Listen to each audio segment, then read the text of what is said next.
नमस्कार विद्यार्थियों। वारी के शब्द रूपों के सिद्धि चल रही थी, साथ में समास की सिद्धियां भी चल रही हैं, जिसमें कि तत्पुरुष समास के भी काफ़ी उदाहरण करा दिए गए हैं और अव्ययीभाव समास को करा दिया गया है। वारी शब्द रूपों की सिद्धि के अंतर्गत प्रथमा विभक्ति पूरी हो चुकी है और उसके बाद सब कुछ बहुत ही आसान है, कोई नए सूत्र नहीं आने वाले हैं। सभी शब्द रूपों की सिद्धि सहज ही हो जाएगी उन्हीं सूत्रों से, जिस तरह से कि हमने इससे पूर्व हरि की सिद्धि की थी।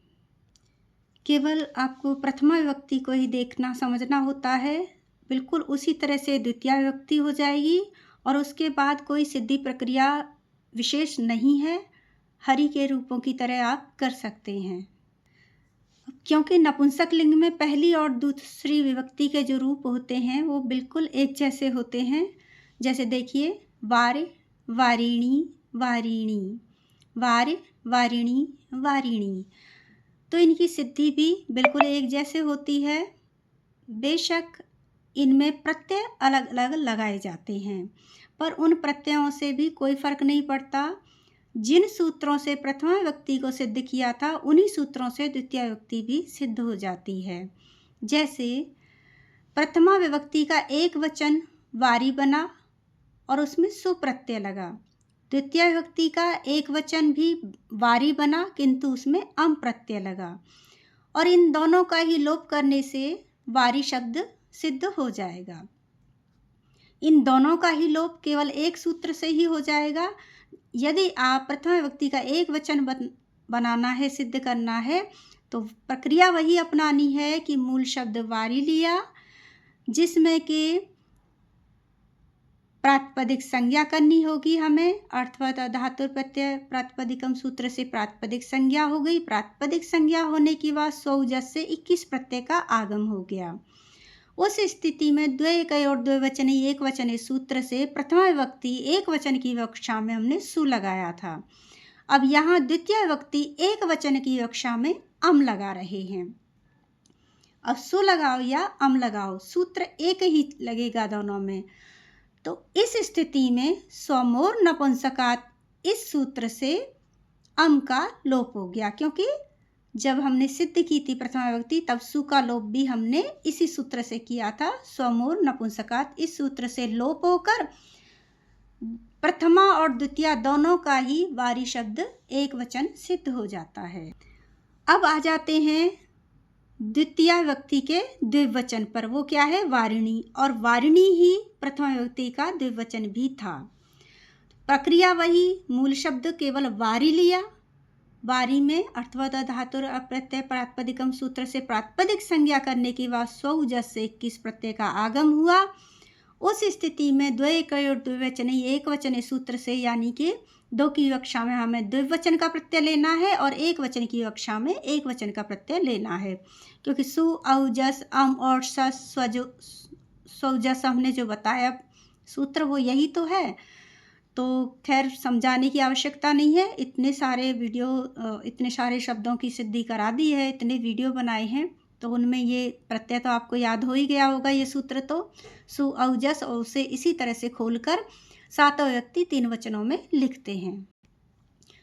तो अब हमने द्वैकय और द्विवचनी एक वचने सूत्र से द्वितीय विभक्ति द्विवचन की विवक्षा में औट का आगम कर लिया।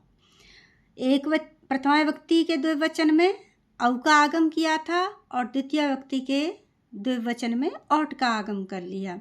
इस स्थिति में अब ये तो आप जानते ही हो कि ट हलंत्यम है, अंतिम हल है, इसका लोप होता है और हलंत्यम को हम लेते नहीं हैं, तो इसका भी अब औ ही शेष रह गया। ट का लोप हो गया क्योंकि इस पे हलंत लगा हुआ है, अतः इसका लोप हुआ। तो अब बिल्कुल स्थिति औ एक जैसी हो गई। वारी, मूल शब्द वारी के बाद औ आ गया। तो अब जिन सूत्रों से हमने वारिणी एक वचन एक प्रथमा विभक्ति के द्विवचन को सिद्ध किया था, उसी तरह से द्वितीय विभक्ति के द्विवचन को सिद्ध कर दीजिए। वही सूत्र, सेम सूत्र लगेंगे। नपुंसका च सूत्र से औ को शी आदेश कर देंगे। पहले भी यही किया था। अब यहाँ जो औ रह गया है ट के लोप के बाद, इसको हमने शी में बदल दिया। शी में बदलने के बाद आप जानते ही हो, किसी भी प्रत्यय के आरंभ में यदि ल, श, ल आ जाए, श आ जाए या क वर्ग का कोई वर्ण आ जाए तो उसका लोप हो जाता है। किस सूत्र से? लश्कवत अतद्धिते, यानी कि तद्धित प्रत्ययों में यदि आता है तो नहीं होता, अन्यथा सभी प्रत्ययों में हो जाता है। तो श का लोप हो गया, तो शेष केवल क्या बचा? श का ई, दीर्घ ई बचा। अब नपुंसकस्य झलच्च, इस सूत्र से क्या होगा? नपुंसक लिंग से परे यदि कोई झल प्रत्याहार का वर्ण आ रहा है या कोई अच आ रहा है तो उससे पहले नुम का आगम हो जाएगा। तो वारी शब्द क्या है? नपुंसक लिंग है। उसके बाद क्या आ रहा है? यदि श आता तो वो भी जल में आ रहा था, अन्यथा तो अच तो है ही। यदि हम कहें कि श का लोप हो गया तो ई तो बचा है, यानी कि स्वर तो है, तो इससे पूर्व अब आ जाएगा नुम का आगम, जिसमें कि केवल न शेष रहता है। तो अब स्थिति क्या हो गई? वारि न और शी का ई, वारिन ई, तो वारिनी तो बन गया ना, वारि, फिर न लगा दिया, वारी ऐसा का ऐसा ही है, और फिर न के बाद ई, तो वारिनी बन गया। अब अटकुवांग नुम व्यवाय अपि, ये सूत्र क्या कह रहा है कि स्वरों के व्यवधान के रहते हुए भी का वर्ग पा वर्ग का भी व्यवधान यदि हो, तब भी किसी भी प्रकार के व्यवधान के रहते हुए भी यदि किसी शब्द में र और न दोनों आ रहे हैं, चाहे बीच में कोई स्वर आ जाए या इनमें से कोई व्यंजन आ जाए, तब भी न के स्थान पर ण कर देते हैं। तो न को अटकुवांग नुम व्यवाय अपि सूत्र से ण में बदलने के बाद जो वारिणी था अब वो हो गया वारिणी। तो ये सिद्ध हो गया, सेम सिद्ध हुए, रूप भी सिद्ध समान है और समान ही सूत्र लगे हैं। अब आ जाते हैं बहुवचन पे। बहुवचन पे हमने प्रथमा के बहुवचन वारिणी को सिद्ध कर लिया था जस के साथ। उसी तरह से अब वारिणी सेम बिल्कुल समान शब्द है, समान रूप है द्वितीय व्यक्ति के बहुवचन का, किंतु उसमें प्रत्यय लग रहा है शश, लेकिन सूत्र लगेंगे फिर भी वही जो जस के साथ प्रथमा व्यक्ति के बहुवचन में लगाए थे। अब देखो कैसे लग रहे हैं, उस समय भी समझा दिया था। यहाँ पे हमने वारिणी सिद्ध किया था जस लगा के, और द्वितीय व्यक्ति के बहुवचन में वारिणी सिद्ध करेंगे शश लगा के। अर्थवता धातु से वारी शब्द मूल लिया, प्रातिपदिक संज्ञा की, प्रातिपदिक संज्ञा के बाद सौजस का आगम हुआ, तो सौजस में द्वितीय बहुषु बहुवचनम से द्वितीय विभक्ति बहुवचन की विवक्षा में सु औजस अम और शश का आगम हो गया। उसके बाद अब स्थिति क्या हो गई? वारी प्लस शस, तो जस शशो शी, सूत्र क्या कह रहा है कि जस और शश को शी आदेश हो जाता है।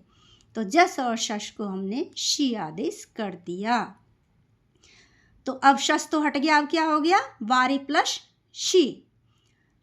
अब यहाँ देखिए, यहाँ पे हमने नपुंसकाच सूत्र से शी आदेश किया था, यहाँ जस शशो शी से शी आदेश करेंगे, यानी कि यहाँ ह्रस्व ई है, छोटी ई है और यहाँ दीर्घ ई थी।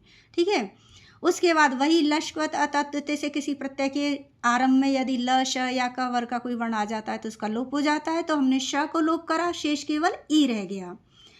शी सर्वनाम स्थानम, शी की संज्ञा सर्वनाम स्थानम हो गई। वो क्यों हुई थी ये मैं पहले ही बता चुकी हूँ कि सुट जो होते हैं, सु औ जस अम औट, इन 5 प्रत्ययों को सर्वनाम स्थान संज्ञा दी है।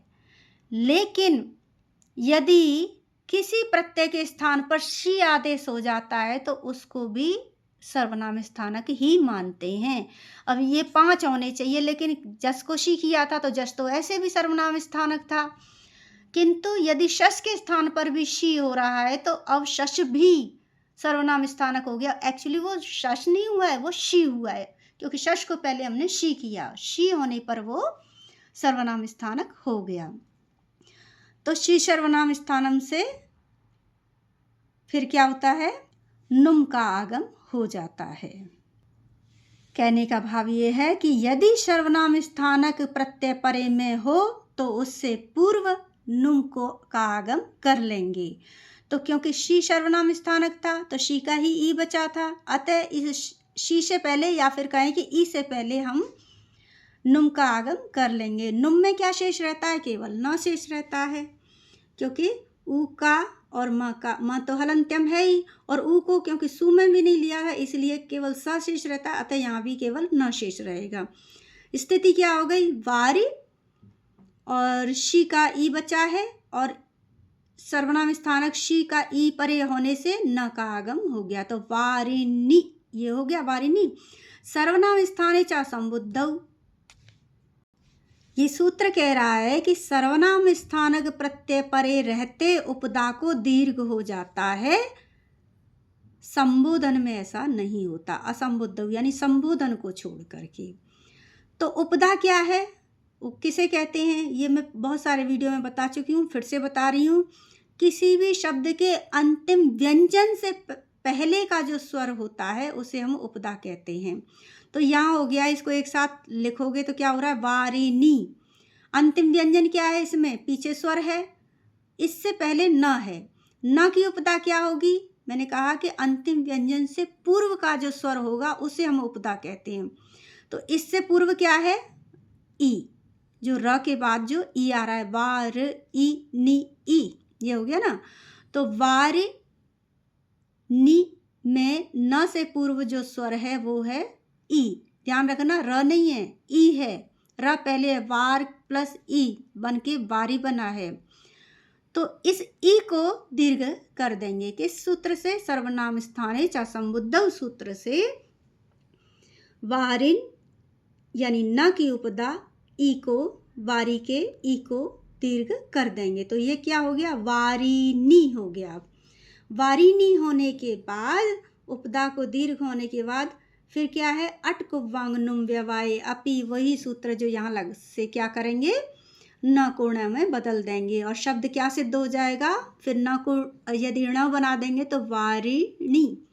तो ये उपदा को दीर्घ किया तो वारी, और पीछे जो है वो ह्रस्व ई है, किंतु न से पूर्व दीर्घ ई है। दीर्घ ई क्यों है? क्योंकि हमने न की उपदा को दीर्घ किया था सर्वनाम स्थाने चा संबुद्धौ इस सूत्र से। तो वारिणी, वारिणी हो गया, तो ये वारिणी सिद्ध हो गया। बिल्कुल इसी तरह से समान सूत्रों से हमने जस के साथ प्रथमा के बहुवचन को भी सिद्ध किया था। तो ये तो आपका हो गया रिवीजन और दोनों विभक्तियों की सिद्धि हो गई। अब आ जाते हैं हम तृतीय विभक्ति पर। तो तृतीय विभक्ति को सिद्ध करते हैं। आज देखिए पूरा एक तरह से आरंभ से आपको पूरा ही एक ही वीडियो में बता दिया गया है सारा, और बाकी सिद्धियों की अब आवश्यकता ही नहीं है। आप हरि के रूप देख लेना, बिल्कुल उसी तरह से सिद्ध करते जाइएगा। उसका मैं लिंक दे दूंगी, बस हरि की जगह वारी शब्द कर दीजिएगा। पुल्लिंग और नपुंसक लिंग में यही तो अंतर होता है, केवल पहली और दूसरी विभक्ति तो अलग होती हैं, बाकी तो सब समान होती हैं। चलिए तृतीय व्यक्ति का एक वचन ले लेते हैं पहले, और वो है वारिणा। मूल शब्द वारी लिया, अर्थवत धातुर प्रत्यय प्रातिपदिकम सूत्र से प्रातिपदिक संज्ञा कर दी, तो स्वौ जस से 21 प्रत्यय का आगम हुआ, जिसमें कि हमने द्वैकयोर द्विवचनी एक वचने सूत्र के कारण सु औ जस अम और शस अब टाभ्याम भिस ये तृतीया के प्रत्यय लगेंगे। तो एक वचन में लेना है टा, द्विवचन में लेंगे भ्याम, बहुवचन में भिस। तो टा ले लिया, स्थिति हो गई वारी प्लस टा। आंगो ना स्त्रियाम, ये सूत्र कह रहा है कि आंग को ना आदेश हो जाता है अस्त्रियाम, स्त्रीलिंग को छोड़कर। तो स्त्रीलिंग का तो है नहीं, ये तो नपुंसक लिंग का है। और आंग कहा है टा को, कुछ ऋषियों ने टा कहा है, कुछ ऋषियों ने आ कहा है, आंग कहा है, कहने का तात्पर्य है। तो वो कह रहे हैं आंग यानी कि टा को ना आदेश हो जाएगा, आंगो ना स्त्रियाम इस सूत्र से। पर किस स्थिति में होता है कि जो स्त्रीलिंग से भिन्न जो भी पुल्लिंग या नपुंसक लिंग का शब्द है वो घी संज्ञक होना चाहिए। घी संज्ञा किसे दी है, क्या तात्पर्य है? ह्रस्व ई अंत वाले या ह्रस्व उ अंत वाले शब्दों को हम घी संज्ञक कहते हैं। तो घी संज्ञक शब्द से परे टा को ना आदेश हो जाता है, स्त्रीलिंग में ऐसा नहीं होता। अब टा को ना करने के बाद क्या हो गया, वारिना हो गया ना, वारणा सिद्ध। अब वही सूत्र लगेगा, अटको वांग नुम व्यवाय अपी, क्योंकि इसमें र भी है और ना भी है, तो इस स्थिति में ना को णा में बदल देंगे तो वारिणा ये सिद्ध हो जाएगा। अब वारिभ्याम, ये हो गया तृतीया का द्विवचन। तो इसमें प्रत्यय कौन से लगते हैं, प्रक्रिया अपना लीजिए, वही अर्थवद धातु प्रत्यय स्वौजस द्वय और द्विवचने एक वचने सूत्र से हमने तृतीया विभक्ति द्विवचन की विवक्षा में भ्याम का आगम किया। कोई प्रक्रिया नहीं होगी, बस वारिभ्याम संधि कर दी और वारिभ्याम सिद्ध हो गया। इसी तरह से अब बनेगा तृतीया विभक्ति का बहुवचन, और वो क्या होगा, वारिभी। तो वही प्रक्रिया अपनाइए, अर्थवद धातु स्वौजस इत्यादि के बाद तृतीया विभक्ति बहुवचन की विवक्षा में भिस का आगम हो गया। टाभ्याम भिस, टा का ऊपर सिखा दिया, ये भ्याम हो गया, ये भिस हो गया। भिस में वारी भिस हो रहा है ना, केवल स को ऋतु विसर्ग कर देंगे। ऋतु विसर्ग कैसे करते हैं ये आपको बहुत सारे सूत्रों में वीडियोज़ में बताया जा चुका है, बहुत सारे सूत्रों के साथ, बहुत सारे शब्दों की सिद्धि के साथ। तो ऋतु विसर्ग करने के बाद वही ससोरु विसर्ग संधि के अंतर्गत उसी प्रक्रिया से करेंगे और वारी भी सिद्ध हो जाएगा। तो वारी शब्द रूपों की सिद्धि हो चुकी है। इससे आगे के बिल्कुल मैंने बता दिया कि हरि के रूपों की तरह सिद्ध कर लीजिएगा। हरि के शब्द रूप की सिद्धि का मैं लिंक दे दूंगी, पूरी प्लेलिस्ट है और इसकी अब आवश्यकता नहीं होगी। वैसे मैं जहाँ तक समझती हूँ, फिर भी यदि लगे कि नहीं पूरे सिद्ध कराइए तो मैं किसी एक वीडियो में आपको आगे करा दूंगी, यदि किसी की डिमांड होगी तो। आगे फिर हम समास की सिद्धियों पर चल रहे हैं। अभी तो केवल विभक्ति तत्पुरुष समास चल रहे हैं, उसके बाद द्विगु है, कर्मधार है, एक बहुत सारे समास आने वाले हैं, द्वंद्व इत्यादि। तो इन सभी को सीखने के लिए जुड़े रहिए। कंटिन्यू क्लास लेने के लिए आइकन बेल को दबाइए और बेल आइकन को दबा करके चैनल को सब्सक्राइब कर लीजिए, लाइक शेयर कीजिए। धन्यवाद।